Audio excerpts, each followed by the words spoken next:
Alors, Clubhouse France, c'est une association qui gère des lieux d'accueil et d'entraide un peu partout en France pour des personnes qui ont des troubles psychiques. Tout le monde peut pousser la porte. Il n'y a pas besoin de diagnostic ou il n'y a pas besoin d'orientation préalable. On a 3 objets. Le premier, c'est lutter contre l'isolement et rompre l'isolement de personnes qui vivent avec des troubles psychiques.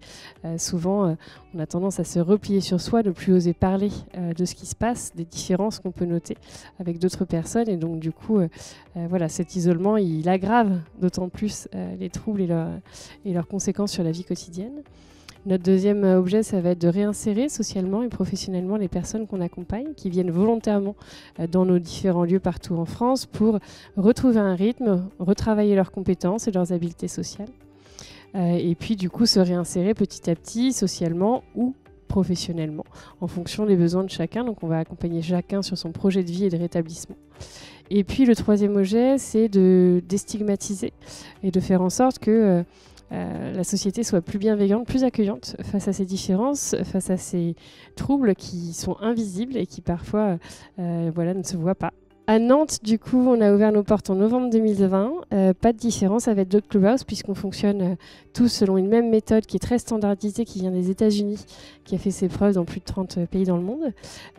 Si ce n'est que du coup, nous, au stade de développement, là où on en est, on travaille du coup avec à peu près 200 personnes aujourd'hui qui sont adhérentes au Clubhouse de Nantes et donc une part active de la population qu'on accompagne vers la formation et l'emploi, à peu près 40% l'année dernière.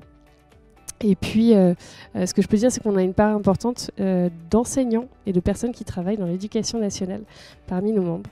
Et donc, qui aussi ont une vie équilibrée, qui trouvent au Clubhouse des ressources et un épanouissement, une vie sociale qui leur permettent de réaliser leur mission au quotidien. Les Clubhouse, c'est des lieux d'entraide, donc on fonctionne avec relativement peu de salariés pour permettre aux membres, c'est-à-dire aux personnes qui ont des troubles psychiques et qui viennent s'investir au Clubhouse, de trouver leur place et d'être acteurs de leur établissement. Et donc ça se passe dans beaucoup d'écoute, beaucoup de bienveillance, des personnes qui ont des parcours plus ou moins similaires et qui pour autant ont développé cette empathie et cette attention à l'autre qui est nécessaire. Et puis, je dirais aussi, dans cette paire aidance, c'est vraiment de savoir qu'à un moment donné, on peut donner le meilleur de soi-même. Et puis, l'heure d'après, on est moins bien dans ses capacités, on est moins en capacité de se mobiliser. Et donc, du coup, de faire aussi avec cette fluctuation, à la fois dans les humeurs, mais à la fois aussi dans la fatigabilité, dans le rythme.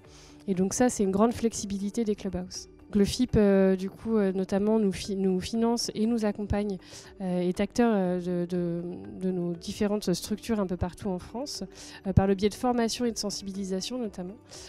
Et puis, nous, on est sollicités aussi pour intervenir sur des situations individuelles, mais pas que. On peut aussi agir en matière de déstigmatisation, donc de faire des petits modules de sensibilisation en fonction des besoins pour un collectif de travail dans la fonction publique. Quand on parle de troubles psychiques, on parle quand même de troubles qui sont récurrents et qui s'installent dans le temps.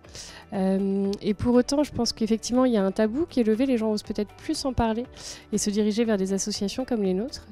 Ce que je dirais, c'est que sur ces questions d'évolution, je crois qu'il y a quand même une part de jeunes qui est en évolution dans nos clubhouse. Donc c'est pour ça qu'on a mis en place un programme jeune spécifique, parce qu'on voyait de plus en plus de jeunes venir au clubhouse. On est sollicité pour des mineurs. Nous, on n'accueille que des majeurs. Mais on est sollicité de plus en plus pour des mineurs. Donc on réoriente vers d'autres services. On sait que la psychiatrie est embolisée. Il y a beaucoup moins de psychiatres qu'il ne faudrait par habitant.